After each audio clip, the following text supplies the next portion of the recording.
feeling coming in hot.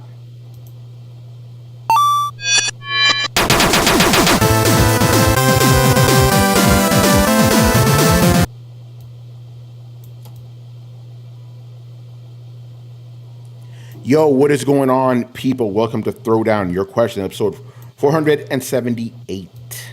I'm your host, Tony Polanco, and tonight I'm joined by Emilio Lopez. Sup, people? How's it going? Carlos Romero. Yo, yo, yo. Brett Murdoch. What up, people? Richard Bailey Jr. What's up, everybody? And Brian Manjoma. What up, what up, what up? All right, people, we're back. I am back with another one. I want to give a shout out to the guys for holding it down for a couple of weeks, dealing with stuff with the mother figure. But hopefully, I think things may get finally settled this week. So I will be hopefully back on a regular basis and hopefully do the Invincible podcast because I've been able to do none of that shit. But it's good to be back with the fellas. You guys were doing some good shows, man. I've been listening. You know, thankfully there was stuff happening in the industry, to talk about. Some controversy, which we kind of have some questions about as well. Anyway, by the way, what's up? Also, shout out to the fans for all the, for the Discord and all that stuff. Thanks a lot, guys. Yeah, and you know what? Real quick, Manny, since you already made this public, I want to give a shout out to your cat. Unfortunately, passed away. Tut. Yeah. Fun name. I didn't know the cat's name until I saw the tweets. I'm like, that's fun. Well, yeah, he was. We got him when we first moved over to Pennsylvania, and he passed away, and he was unfortunately sick. He was diagnosed with the lower intestinal cancer.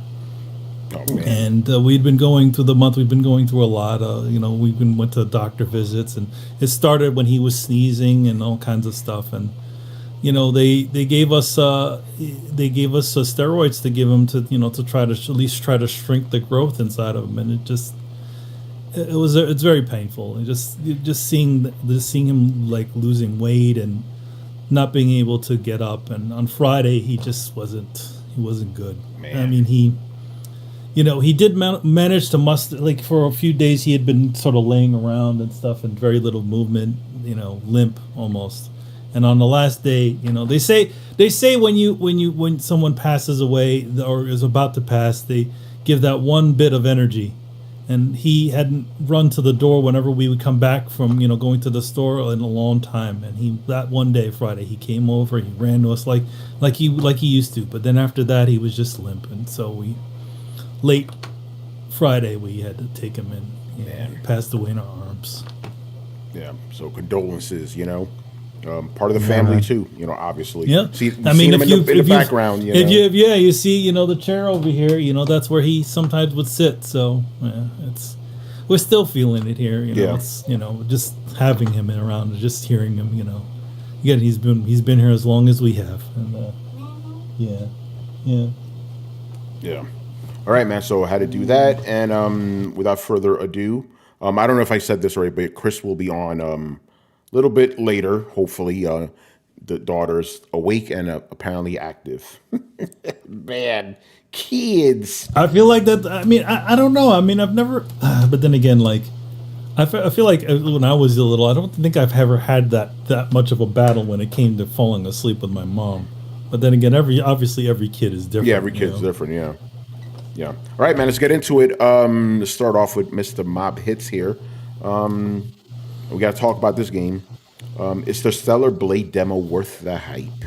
So the Stellar Blade demo really dropped this week. If you guys remember, yes. I think it was like a week or two ago. They kind of accidentally launched it on PlayStation. Some people played it, but then they pull it off. And even if you downloaded this shit, you couldn't access it. But no, people actually were playing the game. I believe it dropped on Friday. And I believe most of us have played it here. And we have thoughts, people. Manny, I'll let you go first since you got the fan on. Sorry about that. Yeah, it's not the fan. It's my actual tablet here. That's crazy. That. Yeah, it sounds horrible. Yo, man, that shit ain't power efficient. No, it sucks because the pan's going away. Anyway, yes. So I played it. It's actually quite nice. Like, like I saw some people making comparisons to like it being like Bayonetta or anything like that. Not Bayonetta. It's totally near Automata. Like almost like copyright infringing, like close. Granted, the only difference is that you're not chopping up robots in this one. You're chopping up all like these sort of like organic, like organ looking monsters. But yeah, like a lot of the music is fairly similar. I'd say like the combat is a little bit more methodical than Nier. It's not like it's not like super fast paced like Nier is. It's a little bit slower. But again, like I enjoyed what I played so far, And then the other cool thing about it is that there's actually a save. It has a save in it, and I think it goes over to the main game. Yeah, it does. So like you can play off over that original part of the game, and then continue off from where you left off. The graphics on it are very nice. Like they did a really good job of it. I think what is it, Unreal 5, right? I'm not sure. It looks like it though. But it definitely feels like an Unreal 5. But if you, is it worth playing? I mean, definitely is. If you're not sure about how you feel about the game, definitely download the demo. No, you don't need to pay for anything there. So I quite liked it. I mean, I kind of want to get back to playing a little bit, but I have a little bit of work to try to squeeze out. But it says Unreal 4. I just saw that now 4. Too. Yeah, right. Very interesting. I mean, Unreal 4 still looks good. Yeah, it does. But yeah, no, the game. I'll jump in right now. And I say this in the very best way possible, and I'm legitimately saying this as a compliment. It reminds me of PS2 games like this. Like just to be honest, hot girl kicking ass with swords. Really fun stuff. I enjoyed it a lot.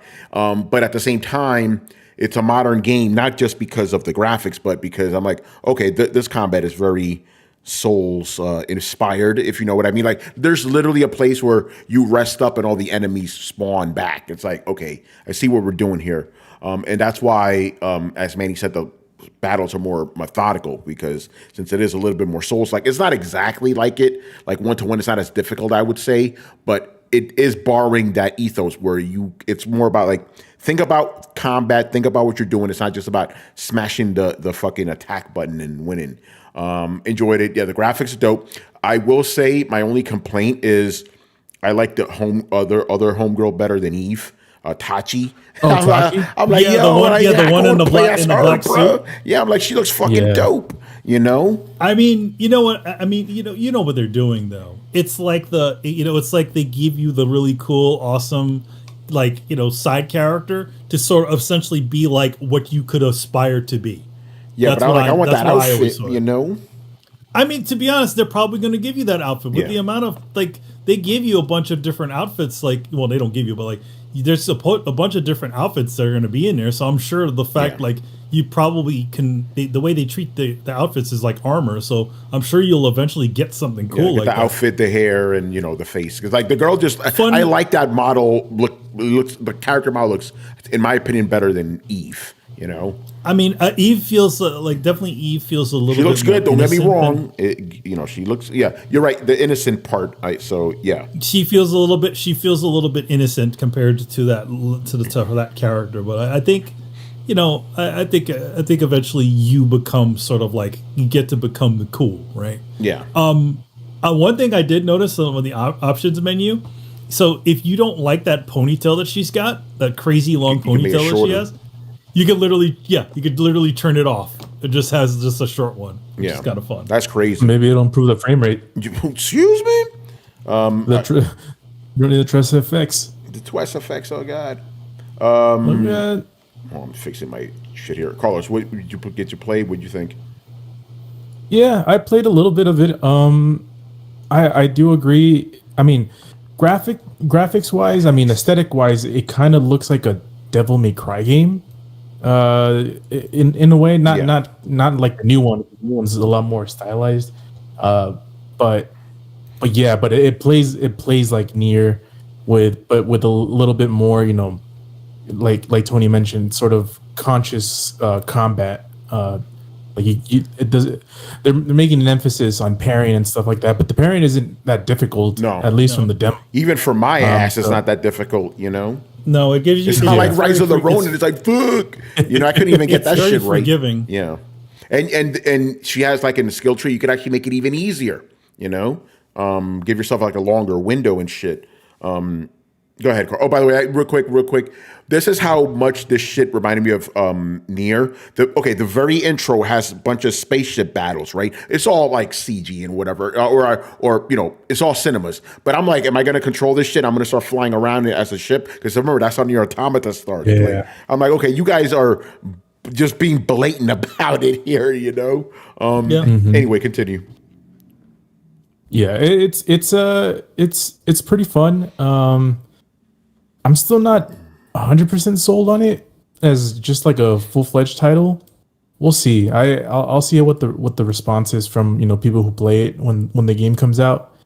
I don't recall seeing any shooting or anything, at least from when I played it. Did you guys get through that? Apparently, like when you beat the demo, because I haven't beaten it yet, you see like scenes of what's coming up in the game, and apparently she does get like a machine gun or something big like that. So Okay, I could do because that's something, yeah.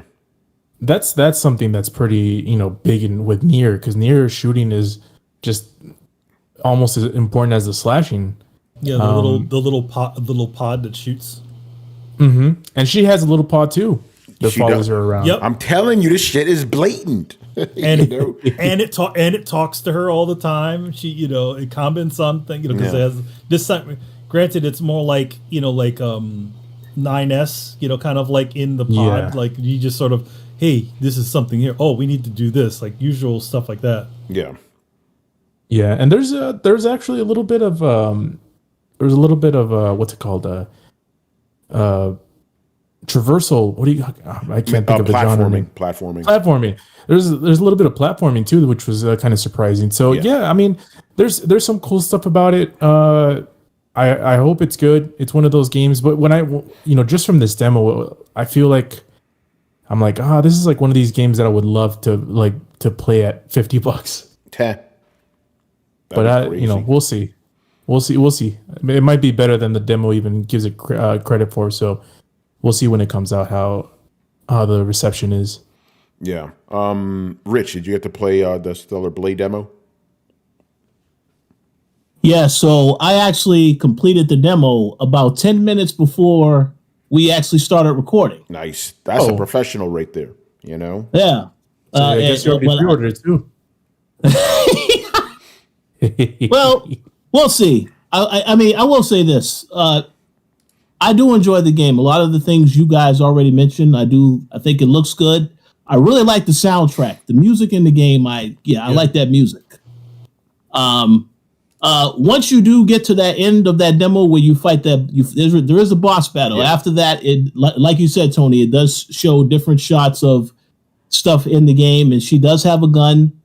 But it also unlocks this boss challenge mode, which allows you to try out and see some other moves that you can do on the bosses also.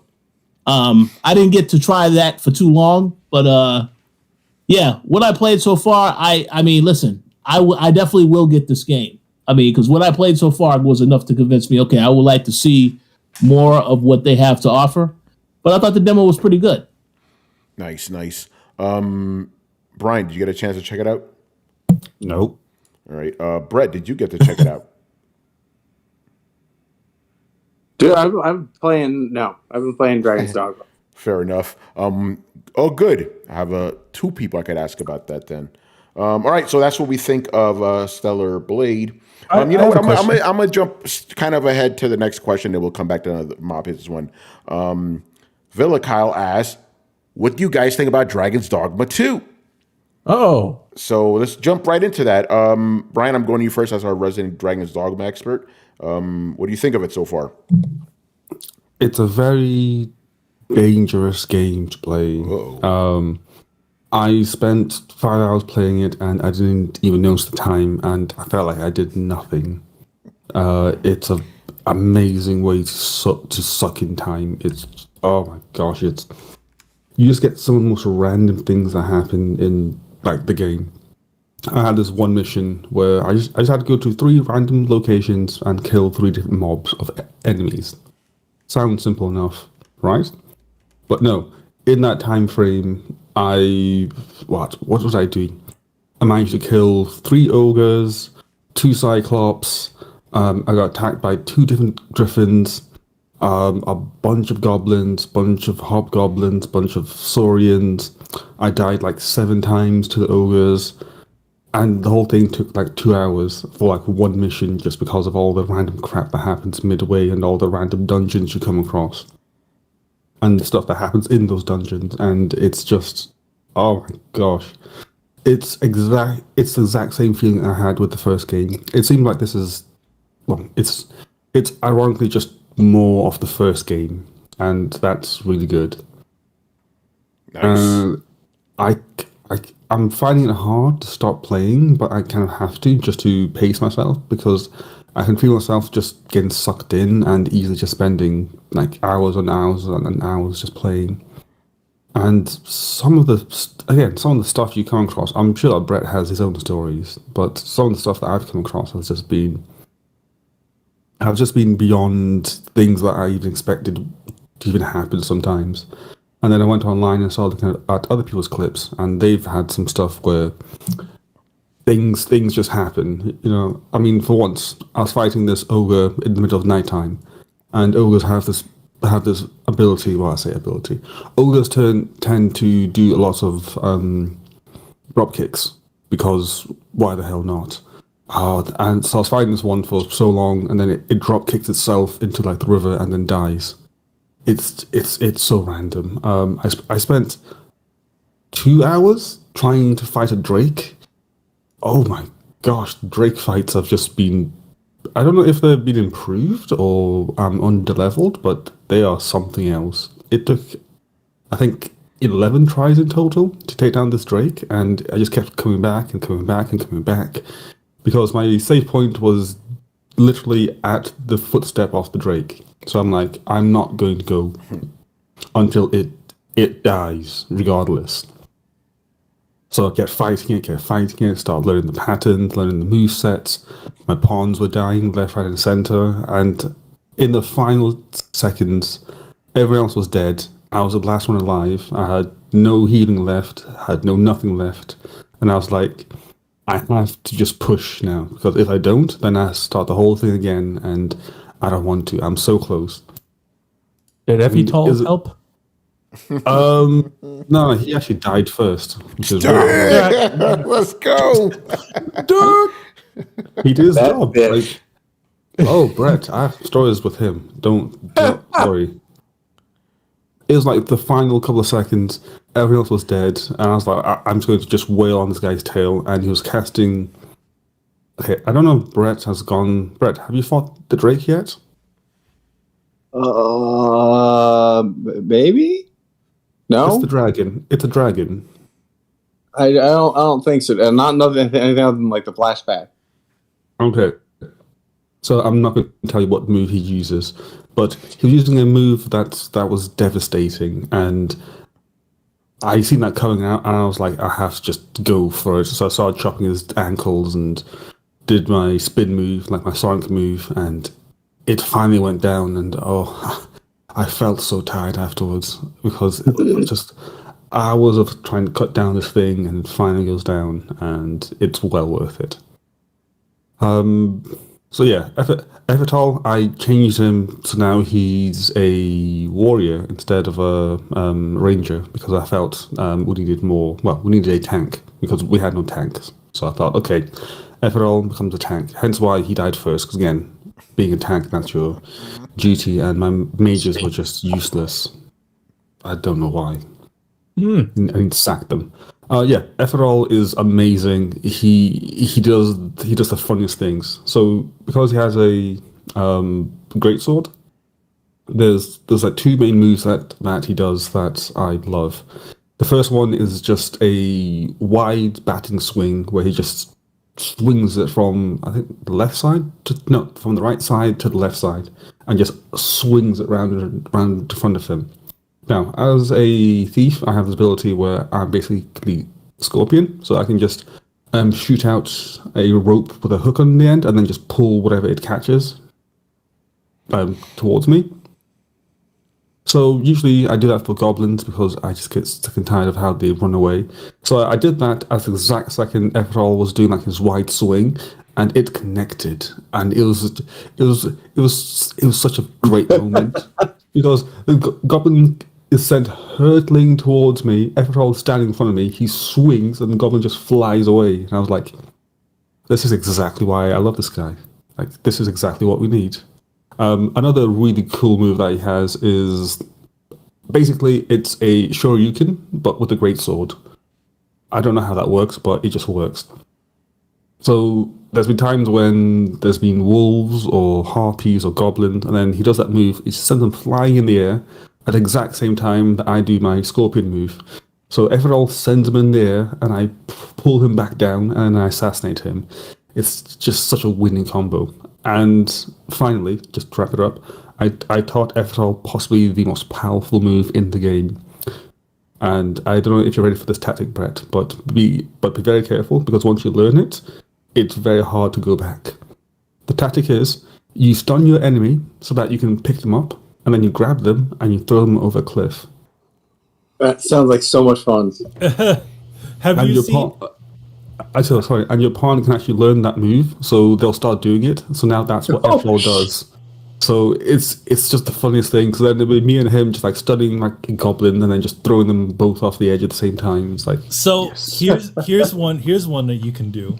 So instead of, you know, like let's say you you can't get down off of a mountain, right? And I saw somebody do this.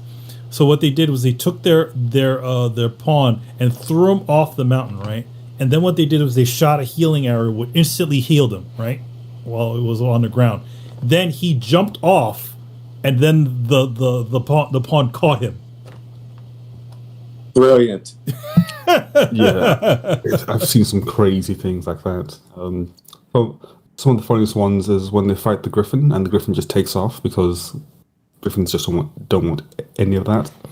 And then midway through, they fall, and then the pawn just catches them as they fall down to the ground. And it's like, yes, this is what we need in games. Things that make sense, you know. Yeah, that's been so much fun. Still have not killed a griffin yet. The only two that I fought, they both flew away, and one flew away with me on it, and I decided to jump off for some odd reason, and the gravity took care of the rest. So yeah, griffin's still on the kill list. But yeah, Cyclops and ogres and whatnot, yeah, they're fine. Drakes. The fucking minotaurs are the ones that are pissing me off. Oh, Brett, I had like a jump scare moment. So it was in the dark, and then I just hear like this weird thudding sound of like something just like creeping up behind me, and then it just gets louder and gets faster. I'm like, what is that noise? Like, is it like a drum beat or something? And then Right here's a train in the distance. it basically hit me like a train, you know. It just wiped us all out like we were 10-pin bowls. No, sorry, like pins. You know, just knocked us all out at the same time. It's like, okay, this guy just wants to die now because it's middle of the night and he has to die. Yeah, Minotaurs, they're definitely not as easy as I thought they would be, but it's a great fight. Right. Yeah. Brett, what do you think, man? It is a really interesting game. It is. I can see where a lot of the love comes from. As somebody who like didn't really get grabbed all that hard by Dragon's Dogma 1, like I played it, but this was like fairly shortly after I had just fallen in love with Dark Souls. So it was a tough comparison. They came out a little bit close together. So like now, kind of coming back, and a lot of the rough edges have been sanded down. And it's absolutely fantastic. But I at the same time, like I joke around, it's this game. Like, have you ever seen the weird pictures of Renaissance cats from the Renaissance? Clearly, cats painted by people who had either only briefly or never seen cats before. No, I haven't seen that. I think I got to look this up now. Look up Renaissance cats if you haven't, and do yourself a favor. But like, this feels like a video game that was like maybe somebody who was like in cryostasis for 20 years has just been unfrozen, and someone kind of caught them up to date on how video games are made now, and then they made it because there's some great quality of life improvements from some old things, but also just weird, like, they don't want to make fast travel too easy. They don't want to make things too convenient. They don't want to make the roads too safe because they want it to feel like in an anime when they're like, the roads aren't safe, especially at night. So, like, we're even going to the next town is an issue. And, like, so many video games trivialize that it's just kind of become part of the language of video games. So, like, Dragon's Dogma is really interesting in the sense that, like, as Brian says, this is what we need in video games. There's so many things in here that are kind of rethought from the ground up. Like, there are no quest markers on people's heads. Do you need them? Not really. People are, like, there are pretty clearly people who want to talk to you if you trust your audience to be able to kind of try and immerse themselves in any way. I've also joked that, Tony, this game is the antithesis of video games for you. Like, there are quests that are hidden behind things that are just arbitrary things. Like, sometimes you have to buy a potion or talk to somebody or, you know, get one of your pawns killed or, like, any other random thing to trigger a quest that makes it feel like you're immersed in the world. But it's really tough for completionists. So it's an entire different gaming philosophy when they were designing things for this game. And honestly, and I'm here for it. Like, even the main story is kind of like, it's more of a series of guideposts. Like, it is, you know, I've heard people kind of complain that the story isn't as good as it could be. You know, it's not The Witcher, but it's also not supposed to be because it is actually an RPG that is using system mechanics to help tell emergent stories. And I heard Brian kind of touch on it earlier with, like, you know, his experience is going to be different and my experience is going to be different than somebody else's experience because of those systems kind of building that emergent story. So your story is your story, and it's not from cinematic video game beats. It's from, this is how the dice rolled, and this is how the situation that was unique to you played out and kind of was an adventure. And I kind of feel like I need that. Like, we've all talked about, like, how I think both Brian and I are the kind of people, like, we've kind of drifted away from predictable, by the numbers, big budget cinematic things. You know, it's fine. It's nothing against them, but, like, to me, and y'all are gonna hate me for saying this, to me, Spider-Man games are kind of the same as, like, Too Fast, Too Furious movies, right? Like, it's not bad. It's just I know everything that's going to happen from the moment that I step in. And yeah, there's a lot of pretty explosions and cars and actors that I might know, but, like, it's just kind of that's all it is, you know. It's the same reason I don't go nuts over Michael Bay movies, and I kind of feel like I've had enough Michael Bay video games. So it is a breath of fresh air. But I think a lot of people are overhyping or over bitching about a lot of stuff. And they're like, there's no fast travel in this game. There is. There's travel from, like, town to town in a cart. And sometimes that cart will get ambushed in the middle of the night by a fucking Cyclops who decides to do a suplex. So it's like a suplex Cyclops. Drop it on your cart in the middle of night, murdering all of the other fucking guards and peons, taking your warrior down to half health and completely destroying the cart before you can even kite it away from the damn thing. So sometimes you get attacked, you're like, whew, that was a big fight. Let's climb back in the cart and finish this journey. Sometimes you're like, wow, that ogre killed everybody, destroyed the cart, ran the driver off into the darkness somewhere, and now I'm in the middle of nowhere in the middle of the night, and yeah, this is now its own adventure. So it's unpredictable. It is unfamiliar. It is almost uncategorizable. I know there's a better word than that, but I'm not taking time to fix it. I like that word. We're going with that. And I love all of it. Like, this game is the antithesis of Ubisoft. If you're mad about what Ubisoft currently is, you might like this game. If you're like, I love Assassin's Creed, then this may not be the game for you. It is definitely a game that it knows what it is and who it's for, and it's not afraid of accommodating those people. And if for that reason alone, I think it's pretty cool. I have found the whole microtransaction thing to be honestly a big nothing burger. I have not been compelled to use the microtransaction thing at all. I have not felt underpowered. I have just been steamrolling through this motherfucker. I died twice, and that was both in the same night that I got ambushed by a fucking Minotaur in the middle of the night, and he kept charging out of the darkness and fucking killing half my party. Oh, I died. Used a wake stone to get back up. He killed me again. Used a wake stone to get back up, and I beat him. But at what cost? At what cost? Because those were my only 2 wake stones for a hot minute. So, I guess all in all, man, like it's. I didn't have any of the problems with the DLC. Like a lot of people were complaining. I know that's a big thing on a lot of people's lists. Like it didn't feel obtrusive. It wasn't throwing that shit in my face. DLC, Brett? Yeah, the microtransactions. Oh, okay. Oh, gotcha. Okay, because they're 2 different things. Sorry. I feel like microtransactions are technically a form of DLC. Yeah, but it's like microtransactions are DLCs, but DLCs are not microtransactions. You know what I mean? Exactly. Yeah. Okay. Yep. Anyway, So, sorry about that. I'll try and use the right word. So the microtransactions, I keep forgetting they're in the game because they don't put it in front of your face. They don't advertise it. I don't really notice it in my menu. I am leveling up like fucking crazy. Like I feel like they just keep throwing me levels and keep throwing me vocation ranks.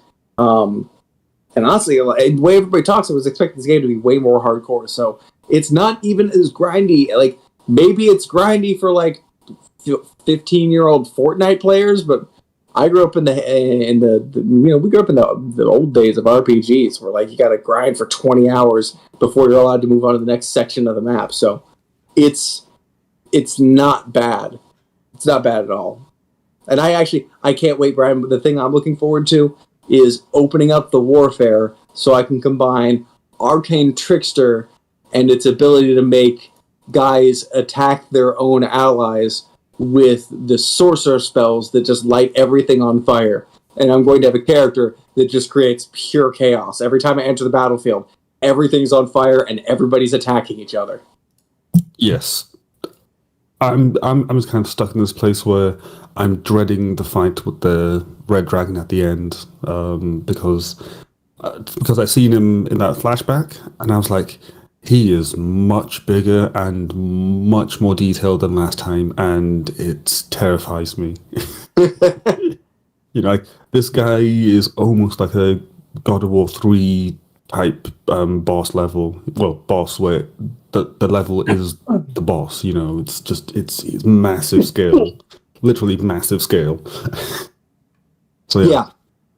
Like an old school Metroid boss. Motherfucker takes up 5 screens. Okay. All right. Good stuff, man. Moving on here. Back to mob hits. Jim Ryan recently. Real quick. What's up? I want to ask Brian. Brian, have you gotten any of the Dragon's Plague yet? I have not. I have been told what to check for when it does happen, and I know of the consequences. And dear Lord, that's amazing. It would have been great if this game had no internet, so that you didn't know these things, and then it just happens to you. Because the consequences are just they are perfectly brutal, and I love it. It's great. All right, mob hits. All right, Jim Ryan recently said the PS5 is on track to be Sony's most successful console ever. That being the case, how would you rate the PS5's success given how so many of its games are available on PS4 and there are barely any PS5 exclusives? Please help me understand the system's success given these factors. I feel there's like 2 different questions here. Obviously, I know. But I want to bring them down. It's like, let's just be honest here. The PS5 is very successful because it has the PlayStation name attached to it. That thing's built up just an audience, over decades, and it's living off that goodwill. Because, like you guys have heard me complain about the PS5 for the entire generation. The PlayStation community on Twitter hates me now because of all my complaints about PS5. But that's just the fact. It is riding the coattails of its legacy, right? Yeah, previous glories. Yeah, it's purely riding off of that because there are very few games. Not only are there few games that are PS5 exclusives, but even those PS5 exclusives are not revolutionary or anything. Yes, I like Spider-Man 2, but Spider-Man 2, let's just be honest, is more of the same of Spider-Man 1. You know, Returnal was cool. 2 dudes played that game. Ratchet and Clank was cool. Nobody cared. You know, it's not, there's not a lot of meat there. Yes, we finally got, you know, Final Fantasy 7, but that's not even first party. You know, Stellar Blade, great game, not first party. So yeah, it's not first party, but it isn't third party either. Yeah, it's like in that weird, like it's the same. The ground Insomniac used to be in, kind of. It's in that same thing. So in other words, theoretically, like, you know, it's kind of on one end, it's like, yes, it's something new that's being published by Sony, but at the same time, it's not anything new from them. They just saw it out there and they bought it. Yeah, it's out with their studios. You know? Yeah, kind of like the same situation with like a Kojima thing, where it's not really it's kind of that space. Yeah. You know. So yeah, in that sense, yes, PlayStation 5 is successful because has sold the most. So that's how you know, at least I measure success. It sold a lot. Why is it successful? Because of the name brand. It's not because of the games. Yes, it does have more exclusives than Xbox. I'll give you that. But a lot of those exclusives are already on PS4. You know, and not to mention, it's like he's talking about the consoles doing well, but it's like the console doing well. Yes, that's great, but at the same time, that's not where these companies make their money. It's off the software. Yeah, and where's the software? Because if you think in general, consoles are always being sold sold at a loss. So. Okay, yeah, it's going to be the most successful one of their consoles, but how much is the financial loss from making every single PlayStation console? Has the PlayStation 5 become profitable at this point in time? Doesn't seem like they're willing to give any of that. Didn't we get that? Out. Didn't it become a profitable like a year after the fact? I thought it was it was technically profitable pretty close to yeah, I believe so. Yeah, like it was again, this one specific. They changed it. Like usually in previous generations, they were willing to go at a loss. This generation, they seem to be going at less of a loss. And yeah, I think Brett's my right. answer's real short. Yeah, go ahead, Brett. A virtual monopoly, man. They have no real competitors. Well, yeah, there's nobody that's completing that's trying to compete in the space that they are, and the one competitor that is essentially within that space kind of wants to pull out, and then the other one, Nintendo, is just like they're officially in their blue ocean, right? Like in other words, they consider themselves the console, you know, like they're the family console. They're not trying to compete on the level of a PlayStation or the Xbox right now. Hey, Brett, correct me if I'm wrong here, but didn't you and I argue kind of about this? Because I said that Xbox has not provided actual competition to PlayStation. I thought you said they did. Or am I wrong about that? I believe you're right. Like I'm always I'm of the mindset that like if Xbox got its shit together, they could pose some competition, not equal footing. Like we're never gonna get to like, it's, you know, they're neck and neck kind of thing. Like, but if they played their cards right in a perfect world, they could at least get to the point where they could mildly challenge Sony enough that Sony would have to take itself seriously and kind of get its shit together. Yeah, but I think you and I agree on that part. That could, should, whatever. Now, currently, no, not even close. No. And I don't think, and I've never thought that they were. Like, I'm just hoping that they can step up to eventually become that. But my point is, I agree with you about the monopoly thing. Yes, I understand Nintendo exists and they're super successful themselves, but they're off on the kiddie table. To anybody being like, well, Nintendo exists, they're a competitor. Nintendo themselves doesn't believe that to be so. Mm-hmm. Yep. So if you're a fan of Nintendo, maybe don't think you know better than them, I guess. I don't know. Like, it just feels like a weird place to be like, I support them, but they don't know what the fuck they're talking about. Yeah. Here's something, and I'm reading this quote right now. This is what Jim Ryan says, and I want to take this apart. Because the first thing when I read the headline was like, wait, you're on track to be more successful than the PS2, the best-selling console of all time. Dude, the market's bigger now. Yeah, but I'm reading this comment. I'm like, there's why he's saying this. Because again, I'm looking at this as pure numbers, but he's not. So check this out. He goes, PS5 is well on track to be our most successful console ever across multiple vectors. So that I think that's how he's judging it. Because I'm like, I don't think you're going to get to 158 million units sold with the PS5. But if how many do they have so far? Something like that. Isn't it something that's saying like, okay, your PS5, how many has it sold? And also somebody check PS2. I think it's 158 million for PS2, which is insane. You know, I don't even Nintendo Switch hasn't even hit that yet. You know, 160. I'm looking. Okay, okay. So I was in too far off. So when I read that, I'm like, get the fuck out of here! You're not reaching 150 or 160 million. So he's counting other factors as well for success, which I kind of call BS on. Again, I call that BS out on Xbox doing it. I'll do the same with Sony doing it. Give me the sales numbers. Services. You know, 50 million. Yeah, no, Jim Ryan, you're not gonna sell over 100 million plus PS5s in the next like 3 years, especially when these motherfuckers are talking about, oh, we're on the latter half of the life cycle. So you're just gonna suddenly sales are just gonna spike when you have you admitted you have a whole year where you're not gonna come out with any new first party IPs. Okay, bro. Okay, bro. But Switch sales have exceeded 132 million. It's getting there. It's getting there. You know, so if they sell 20 more million plus, they could do it. You know. Oh, and watch out! Xbox has sold over 25 million. Man, and we don't even know if that number's accurate. Here's the thing. A 30% market share is not the worst thing in the world. It's better than I'm pretty sure they've been doing. It's enough for a very mild attaboy. Like, there you go. Like, I guess keep it up or something, maybe. Or no, don't keep it up. Just do better. But also, it could have been worse. There's tagline. Xbox. It could have been worse. Oh man, like that Simpsons meme with Bart with the cake. At least you tried, and he threw that into fucking garbage. Yeah.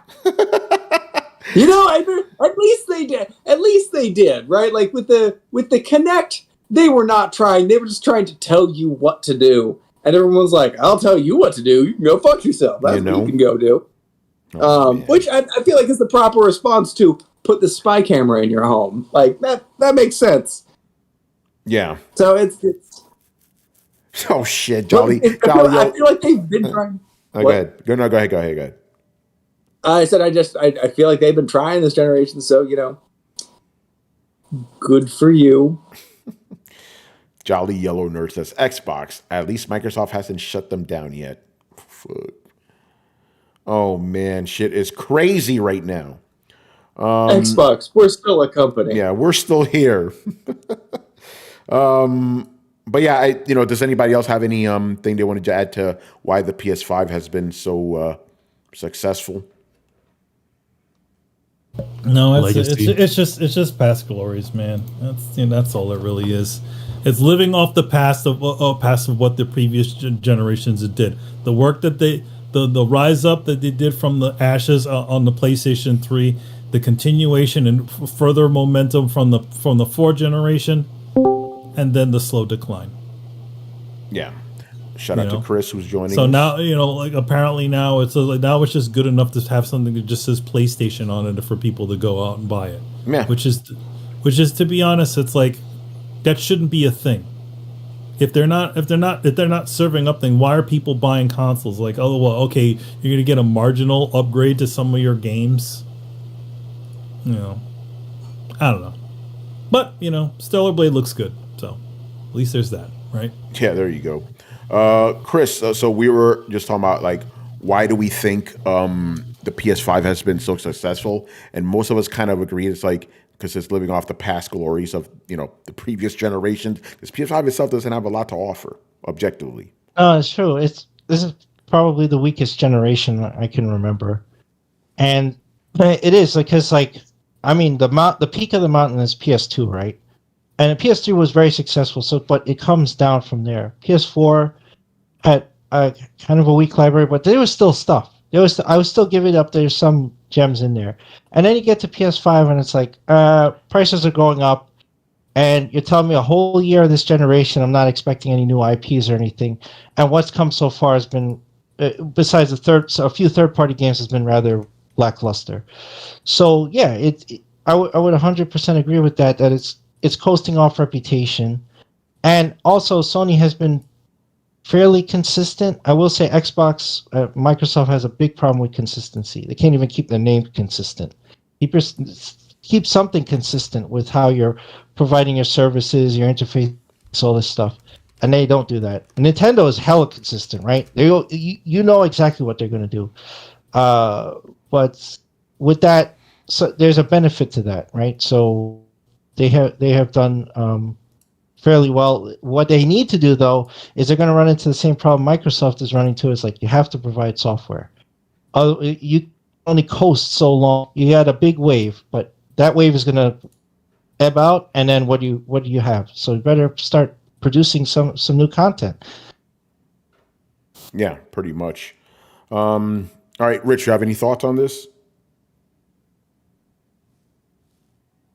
Yeah, I agree to a lot of what the points that you guys already made. Obviously, Sony had a lot of success last gen, so a lot of that transition to this gen. But I do want to make one comment, and this is just my opinion. I don't think anybody should be listening to what this guy is saying. He's retired now. So when I hear him make statements like this is obviously a business play because they want to continue selling consoles. You're going to tell people, yeah, we're on track to be the most successful because you want those who don't have the console to go out and get one. So I don't listen to anything that any of these people say once they're retired. That's it. It's no longer their job to convince me otherwise. Anyone that has had these systems at launch already knows the lineup hasn't been strong for either console. So he also doesn't want to look like he literally crashed the company into the ground, because also this year was a bunch of saying that they did a bunch of firings, or hey, they weren't making enough money to their projections. So what all of the things that he set in motion, all of those things were canceled. So what's his legacy? He sat around on his ass and he literally coasted off of the legacy of the previous generation. Exactly what we said when it first all started out. Yep. And that's all his of legacy. all of you motherfuckers out there called us stupid for saying this shit. Yeah, give him a chance or whatever. Give him a chance. Oh, yeah. How do you know this is gonna happen? You could see it. It was as plain as the nose on his face. Oh man, Jimbo. All right, Jimbo's an utter failure, and he's just trying to save his to put the information out there that he actually did something of worth. And watch, you know how he says he's retired? You're gonna notice that he is going to be unretired at some point. He's gonna find himself at another company failing upward. The only reason why he retired is because he doesn't want to be blamed a part of this dumpster fire that's literally happening on PlayStation right now. Yeah. So it's like, he retired, blah blah blah. Again, guy literally was standing in the room with all the damn people that he was going to fucking fire, with them giving him a round of applause. He knew that was going to happen. He could have said, "Oh, hey, no, I don't want to do that. That wouldn't seem right." No, he literally got his flowers right in front of him, and then literally a week later they were gone. They were gone. Him. Yeah, that entire studio gone. Crazy. Fuck that dude. Brian, what are your thoughts, man? Pretty much what you guys have said, riding off the coattails of the previous system, and I think by virtue of the other systems just not being at the same level, it's become the de facto system of, if you want to, again, from the outside looking in, it's a case of, hey, do you want to play video games? Do you get a PS5? And that's pretty much the conversation. It's not a case of, okay, there's the option A, option B. It's just the de facto, everyone gets a PS5 and that's it. You know, like, you want to play Fortnite? Everyone plays on PS5. You want to play GTA? Everyone plays on PS5. And that's kind of how it is. Again, it's, I guess, become the zeitgeist console, if you wish. Yeah, no, you're right. Any last thoughts on this? Yeah. Let's just see some games. Let's stop talking about With the fucking consoles. games. Yeah. Let's see some games. Let's we don't need to be hearing about how much you sold as far as consoles. That's fine. You're making your money. Now let's just talk about some games. Why did we invest in this console? Yeah, pretty much. Actually, before I get to the next question, Chris, were you able to play the Stellar Blade demo? Yes, I tried it out. Let us hear your thoughts, sir. Well, I say the visuals look good. I didn't know she was ODST, but I didn't know their armor got so skimpy. And my issue was there was a couple of things that were a little laggy. Like the sprint was laggy because you have to hold circle, and then she does like a dash or a dodge, and then she runs, which is like in Souls when you just hit the run button, unless you double tap it, like you run, right? So it was a little weird. Like I was trying to run from a creature during a fight. I was trying to run around him, and then she does this weird dash. And I'm like, well, why aren't you running? And the parrying, they slow it down, so that's good. I thought that the save was a little weird because you need to collect a coin to like use the vending machine to sit down. I was like, why don't you just sit down? But whatever. I guess that's a mechanic in the game. I got just to jump in. I find that really stupid. It's like you have to use a coin to use the save thing. So there's a coin in front of it. So you pick up the coin, use it. I'm like, why don't that get rid of that mechanic in general? This is stupid. Yeah, that was silly. That's weird. Like it seems like it saved every single time I sat. No. I'm saying that you need to use the coin in order to activate the thing, right? But I'm like, why? But if you're always gonna have a coin there, why not just remove that aspect and just have her turn on the machine and just get on with it? Yeah, you know, the camp should just activate when you're exactly. there. Yeah, it's stupid. Okay. Yeah. I mean, to be honest, they seem to be obsessed with those, with some old mechanicry, because like I'm not sure if you guys noticed this, but in the beginning of the level, there's a phone booth there. And I think that's the fast travel phone booth, and I think that what you do is you waste a coin to kind of fast travel back. Because I know you can fast travel. Speaking of Nier Automata, exactly. Because you can fast travel between camps eventually. But I just find that weird. I'm like, okay, if you're always gonna have a coin there, but you need that coin to set up camp, remove the goddamn coin. This is stupid. Yeah, Yeah, that's what I thought. It just slowed things. I was like, what? The coin was right here. I put it in the machine to sit down. Like, just get rid of that. Just have the cap activate when you sit there. Like every Japanese game, whatever, you go into a save room, it just works, right? Yeah. You don't need ink ribbons anymore. It's silly like an ink ribbon. You don't even Resident Evil got rid of that. You don't need that anymore. So just get rid of that. The combat I thought was a little slow, but maybe they'll adjust it. But other than that, I enjoyed it. I can't knock the weird story with whatever the creatures you're fighting, the aliens. I guess Earth is ruined or something. I don't know what's exactly going on because the demo doesn't tell you too much. But the creature designs were nice. I don't know. I looked at it and I was like, yeah, this is a response to modern day Western gaming. It's really what it is. Like I'm just sitting there. I'm like, wait, does this fucking death-looking thing have titties? All right, yeah, this is definitely a response to the world we're living in now. But other than that, I had no complaints. I look forward to trying the full thing. I already pre-ordered it. I was like, yeah, I'll support this. Fuck that. So I look forward to that. But the demo was enough to tease me. Make a complaint though and this is to Sony, the PS Store. Why is it was so hard to get to the demo download link? Yeah. I pre-ordered the game, it didn't even offer me a place to get to hey, try the demo. You had to click on the three little thingies or whatever. Yes, the ellipsis button, yeah. Why? It's like every other game has a demo says download demo, a button, a whole button. This didn't have it. You had to go to the ellipsis to get it. I'm like, what? Okay, whatever. That's my only complaint. It has nothing to do with the game. But yeah, no, I enjoyed it. I look forward to trying the full thing. Yeah. Since you brought it up, and I know you've been keeping up with the controversy, I got to address it real quick. Right. So IGN France wrote, I think their impressions of the demo or something. And the guy said that, the girl, the main girl's just a sex doll or whatever, not a real person. And she goes, it's obvious that the game director has never seen an actual woman and love the internet with the receipts. Right. First, again, they showed his wife. Yeah. Right. First, they showed again, hey, this girl, the Eve, is based off an actual real woman, her body. And then the director, not only does he have a wife who's very attractive herself, she's also an artist for the game. Yeah, that's right. Yeah. She's on the development team. So it's like IGN France looked very stupid this weekend. And I'm glad people were clowning him for that nonsense.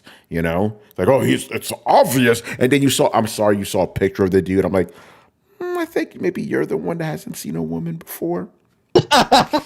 just saying, bro. It's an interesting thing because it's like there are all kinds of people in the world, and I mean, here's the thing. Like I would say, like being the game is also a Korean game. A lot of if you look at a lot of the Korean pop stars and stuff like that, they're very attractive looking people. Yeah. So why wouldn't they? If their culture is sort of tilts toward that sort of everybody looks very sexy and everybody looks very like that, then why come down on them for something like that? I don't get that. Yeah, well, because they got to inject that Western bullshit. That's why they're not only making obviously in general. I think they're not only making obviously the game is going to be accepted across the world, but they're also making it for their own country, which is all acceptable, right? I want to say this though, Manny, and I don't know if you caught that too. Like it was very evident to me from the jump. I'm like, this is a very Korean game, and I like that. That's cool. How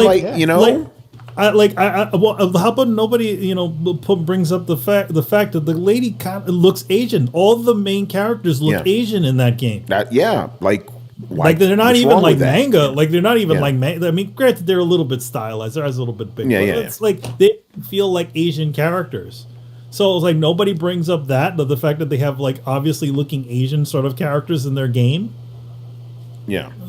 I don't know, man. I like that part. I'm like, this is very and again, because you've played so many Japanese games, you think like, this is different. This is Asian, but this is different. That's cool. Yeah, I like but no, it's horrible, sexist, misogynist, all the is's in there. It's like, okay. They also the art style of it looks very much like there's a lot of Korean sort of games that are like styling where they have those sort of overly complicated sort of like circuitry outfits. And I forgot the name of the artist. I have a book of that person's work, and it's just like a lot of work that's like that. I'm like, okay, this is kind of cool to see this again. And how many Korean games are we getting? That's what I'm saying. Like in across the world. Like to be honest, it's always been Japanese. Obviously we're seeing more Chinese games with the sort of servicey sort of games. But give me that Wukong, man. Let's go. Let's see Wukong and all that stuff. I'm like, I feel like it definitely feels like we're seeing. That's one cool thing I'm seeing about these recent generations. That we're starting to see voices from video game voices from places that you wouldn't usually that aren't considered the zeitgeist of these sorts of games. It's always been Japan and the United States. Now it's like Korea, China, Poland. Yeah. Like Poland, you have CD Projekt Red. Obviously, they're doing all their thing out there, and Finland. It's really cool. Finland, stuff like that.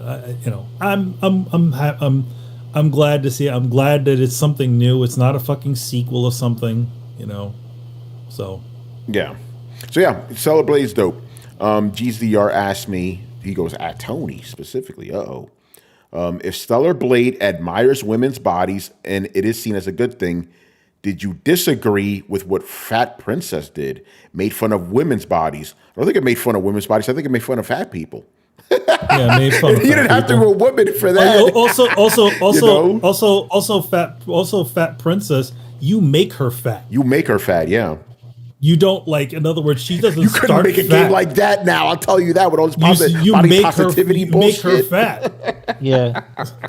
But let's step away from the politics stuff. But yeah, Celebrate, go show support people, buy the game. You know. All right, just moving on here. Jay Shep in the house. This one's interesting. So, because you guys, I don't know if you guys covered this. Did you cover that all white? All like what is it? The white digital only Xbox Series X. Did you guys cover that on the last show?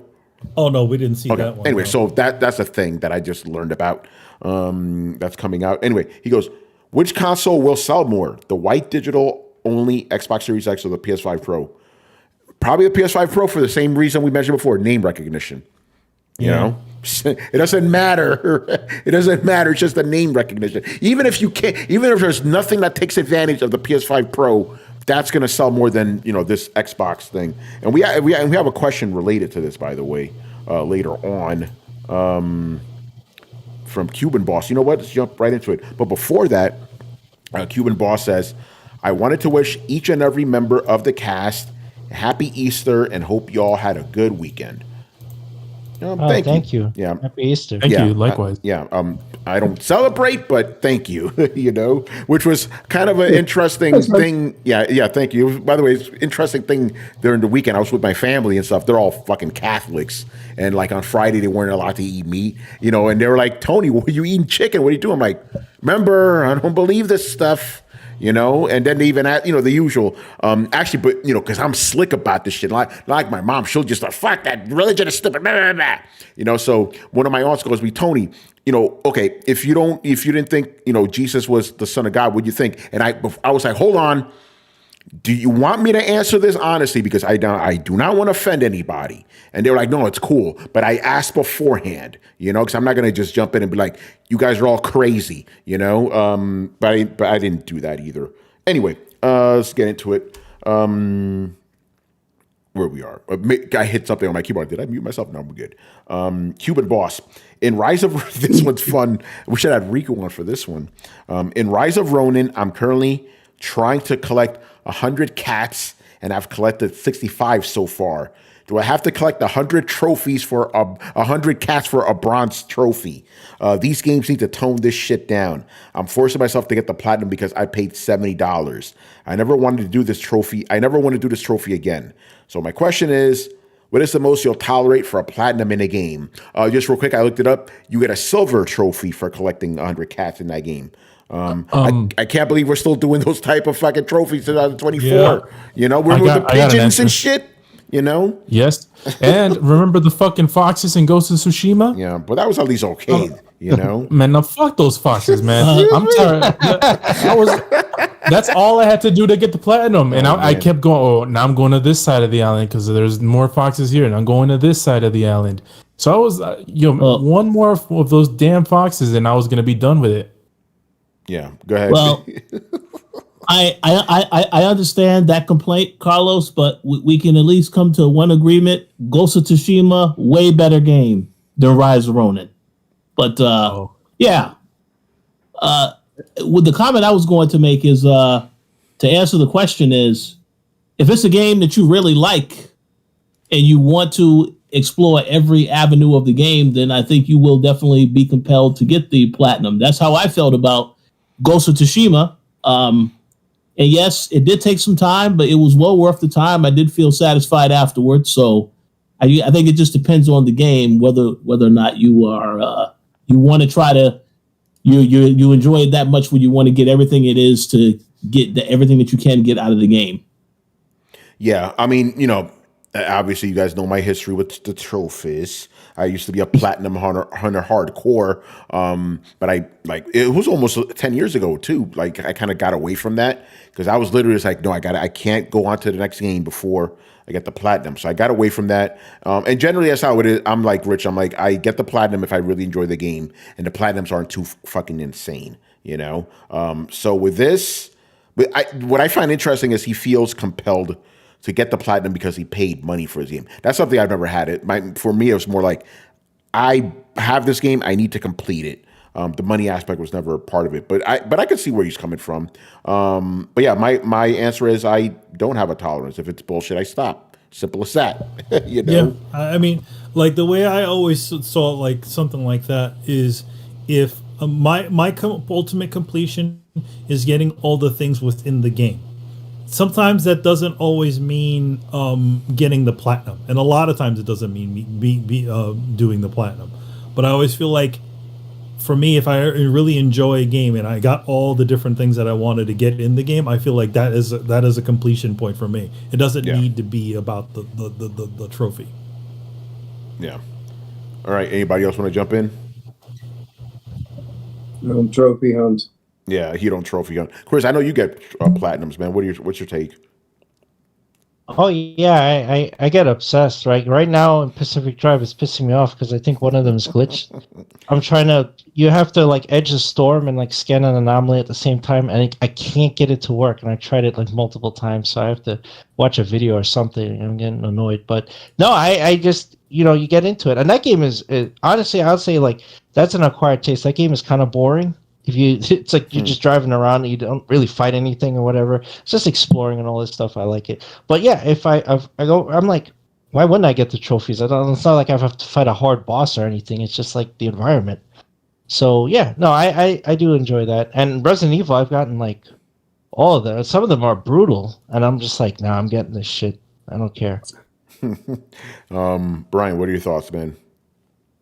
I used to be just like Rich, where I used to think, oh, if you enjoy the game, then surely you can just go get the platinum. But then I don't know what game it was, but there was some game that asked me to find like 100 or 200 small things, and I was like, I'm not enjoying the game anymore. Like I've reached a point where the game doesn't feel like it's fun to play, and there's too many of these things to find and collect, and it just was not fun, and I didn't enjoy it. And ever since then, my rule has been, well, I have two main rules. The first one is if a game has more than 100 things to collect, and that's in total, then I won't go for the platinum, because at that point it stops being fun and starts being just busy work, and that's honestly not that great.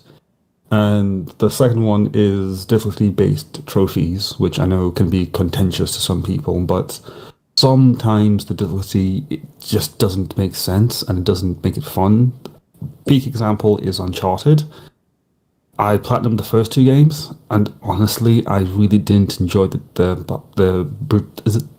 brutal settings. Whatever the hardest mode is, I did not enjoy it one bit the whole time, and it just felt like the difficulty was fighting the mechanics.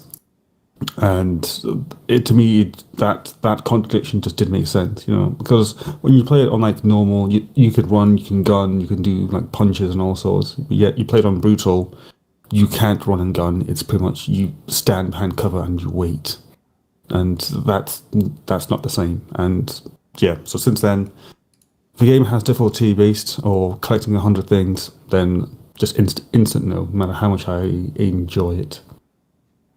Which brings up the question of Dragon's Dogma 2, because I really want to platinum it, but I fear, again, I've not checked the list, but I fear that there's a trophy for collecting 220 Seekers tokens. Uh-oh.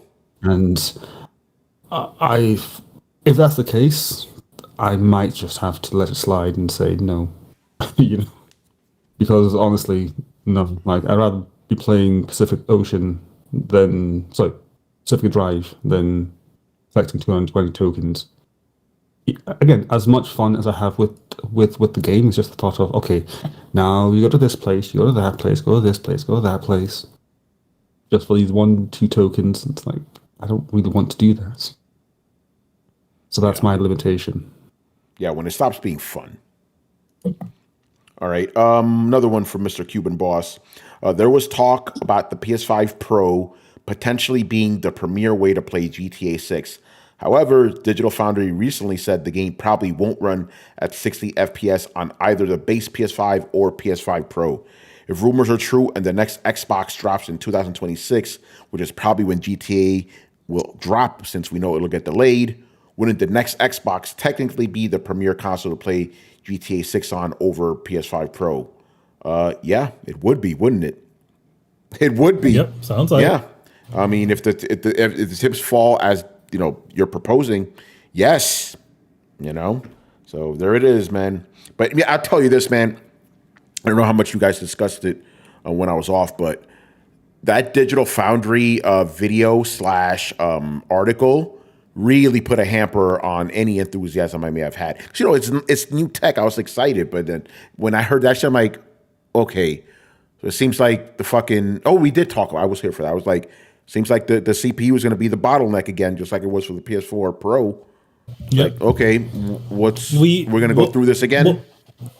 What we talked about, though, is an addition to that, where, in other words, during GDC, a while back, or not long ago, is that a lot of developers are also saying this is a negligible upgrade that really doesn't matter. Why do we need a PlayStation 5 Pro when all you're really getting is just a light upgrade to it? Yeah, I agree with that. All right, so there's not really much more to say about this. All speculative anyway. We'll see. Next up, sponsored question.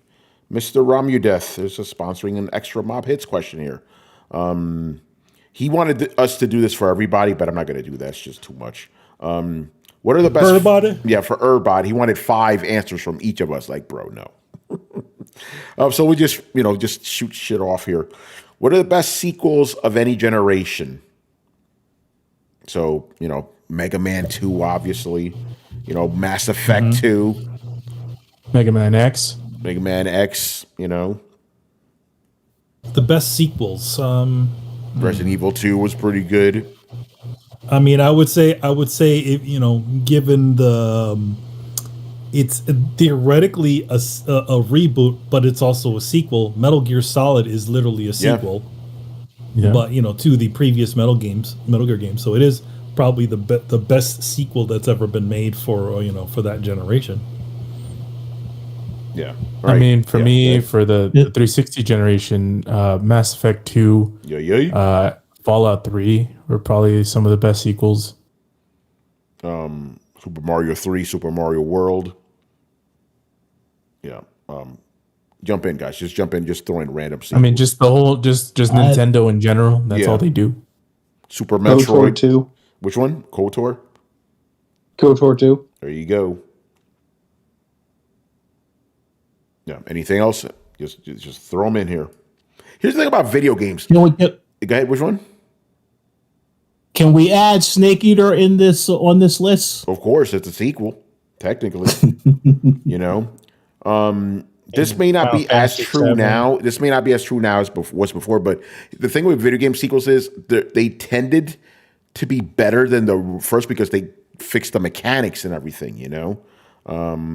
But now there's other factors. Streets of Rage 2, people, that was better. There's a lot of good sequels back in the Sonic 2. You could argue. I think it's better. Castlevania Symphony of the Night. Yeah. I was saying Final Fantasy 7. Yeah, fantastic sequel. Yeah. It is a sequel, even though it's the 7th one. It's a sequel, All right, so that's good. Oh shit, we're on our last question of the night. We didn't get a lot of questions tonight. This one's controversial though, so I set that shit at the end. And I will just make a statement now. Some of us may not answer this question because we're in the gaming industry and we're not trying to have people dig this up 10 years from now and get us canceled. But I'll ask the question. I'm not against including minority groups in games. For example, I can't think of many games with Hispanic protagonists other than Miles Morales or Rico Rodriguez, Just Cause. But is there a better way to go about this? How can we include minority groups in games without it being off-putting to most gamers? There's a conversation that's obviously going on right now, but I have thoughts, but I'm not going to answer this. So I'll let whoever wants to answer it jump in. It's a weird one because it's like, I don't understand how. Yeah, I don't know. It's a weird one for me. Yeah, I wish I had an answer, but I'm not going to go into it. Go ahead. Can you repeat the exact phrasing of that again so I make sure that my answer is, Yeah, I'll just ask the whole question again. He says, I'm not against including minority groups and gamers. For example, I can't think of many games with Hispanic protagonists other than Miles Morales or Rico Rodriguez. But is there a better way to go about this? How can we include minority groups in games without it being off-putting to most gamers? I think it's just at the risk of giving a stupid answer, do it good. So many things make a character or whatnot like a message, and they mean to make that message stand out. And that's fine to have like a theme or a moral to your story, but like if you make a character Mexican, like don't make a Mexican for like a cheap one shot or some brownie bonus good boy points. Like do it because it's a core part of the character, and it has to do with the rest of the story. Don't just be like, by the way, I'm Mexican, and then just move on with your fucking story. Like that's weird. That's fucking weird. Like don't do that. Yeah. Yeah, I agree with Brett. Just make a game, make a good game. Don't make a game based off of what someone is. Sort of, it's like, oh, I'm a Puerto Rican guy, so the whole game is gonna be, I'm a Puerto Rican guy with a Cuban flag in the house. With a Cuban flag, with a Cuban boss. I'm Cuban, B. So yeah, I mean, I feel like a lot of these games you can put any race type character and they'll still work the same. I mean, like Cyberpunk, you can make V any race. You can make what's it called? Gears of War any race, Halo any race. A lot of these games you can make the main character any race or gender, whatever, and it'll still work. But when a game doesn't work, and the emphasis is put into sort of the person's race, and you either liking or hating it based on that, then you'll get into this whole identity politics conversation, and you'll go into a rabbit hole with just a bunch of people that have no time or discuss. Yeah, that was a good answer. All right, man. We're done here. As always, the show's predicated by you guys. But I like the questions. Even there weren't a lot of them, but I like the quality of the questions, and to me, that's important. So we're about to wrap up. It's good to be back. Hopefully, this will be normal moving forward. I think it should be, but we shall see. Life is life. But I miss being on the show. It's good stuff. Because there are certainly things happening in the game industry right now, which is good. We're not talking about the fucking lawsuits and litigations and bullshit. Isn't it nice to actually talk about games? Yes, there's some stuff. Yeah, go ahead. Also, something that happened as of right now. Breaking news: Phil Spencer. Jim Ryan is no longer part of Sony. He's no longer CEO. It's official now. It's official now. Yes. April 1st. It's official. It's not an April Fool's joke either. Oh, no, it's April Fool's. Be careful with the internet today, people. Not even that. Let me do a PSA. This April Fool's thing, just leave it to the Americans. And it's not because we do it better than anyone. No, it's not any of that. It's because it's freaking Sunday afternoon. It's not even April Fool's Day yet. And you got these damn people 20 hours ahead doing April Fool's jokes. And I'm like, yo, this isn't even April 1st yet. We invented the holiday. Yeah, leave it to us, it's ridiculous. Please. Yeah. And I saw that today. It already started. I'm like, you guys realize you're like 24 hours too early, right? Like, what are you doing? Damn foreigners. It's in the spirit of the place where it was invented. Yeah, exactly. Come on now, but be aware, be wary today. It's that day. A lot of games that you wish were coming out are finally going to be announced today. It's going to be one of those. A lot of things that you wanted will be announced today. Tony endorsed Nintendo Switch on Twitter, April Fool's Day. I did that shit years ago, man. That motherfucker saw right through me too. Like, Tony, that's a bad April Fool's joke. Nobody will believe that you like Nintendo. It's true. I'm very consistent about that. There's never been a point where I'm like, oh, I love Nintendo. I've never said that shit on Twitter. Fuck that. All right, man. So we are done here. Okay, speaking about plugs. So if things work out well on my end, with the life stuff, I hope to do a mega podcast, possibly Saturday, covering all 4 Invincible episodes. I haven't seen them yet, but I'm hoping to watch them all and get together with the peoples and talk about it. Because I have seen the discussions on Twitter, obviously, because I read the books. So I'm like, oh, okay, they caught up to this. Cool. But I want to give my takes on the way the show has interpreted it. So hopefully, fingers crossed, I'll be back to do that show. And hopefully I'll also be back on Thursday, So that's it for me. And it's probably I got a lot of stuff. Because every fucking laptop manufacturer decided to release all their brand name, the big name laptops within the last 2 weeks. So you're gonna get a deluge of reviews from me over on Tom's Guide this week. It's just been a lot of stuff. I get the MSI Claw people. I reviewed that too. That laptop. I got thoughts, man. And then again, if you read my editorial about it, the headline is, I wanted to like the MSI Claw, and then I played it. I think that tells you everything right there. Man. Anyway, that's it on my end. Rich, what's going on with the coalition? Yes. So earlier today, myself, Adam Vale, and Carlos Romero recorded the season finale of the award-winning show, The Walking Dead, The Ones Who Live. Our boy Carlos cried throughout the entire episode because he was so emotionally invested in the show. So, you should check out what we had to say about that finale. And of course, I am Negan. The show is currently on YouTube, the Coalition YouTube, and it's on the website right now as well. So definitely check it out to hear our thoughts. We will be back with that show because there are a few other Walking Dead spinoffs that are going to drop later this year. So stay tuned for that. As for other stuff with the website, there are a couple of reviews that we are finishing up that will be out this week. And I do want to give a shout out to Tatiana because she finished her Final Fantasy Rebirth review. Awesome review. But I do want to give you all a warning. It's over 4,000 words. God so damn. if you want to check it out, it's very detailed, very awesome review. If you want to check out and see what she has to say, I would encourage you to check it out on the website. But we have a lot of things coming. We're in a new month with a ton of games dropping, so stay tuned. All right. Do we have anything else to plug around here? I'm going to take that as a no. We'll move on. 4,000 words. Jesus, man. And there I was with my review. I tried to keep that shit under 1,500.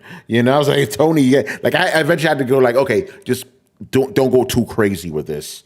But yeah, no, that's good stuff. Go play that game. By the way, that's another one. When I saw the trophy requirements, I'm like, I'm good. I'm not getting that platinum. I'm not getting that platinum. I didn't get the platinum for the last one either, man. It was crazy. It's like for hard mode, it's like you can't use potions. You could only like heal up at benches. I'm like, I'm good. I don't need to do that to myself, man. It's too much.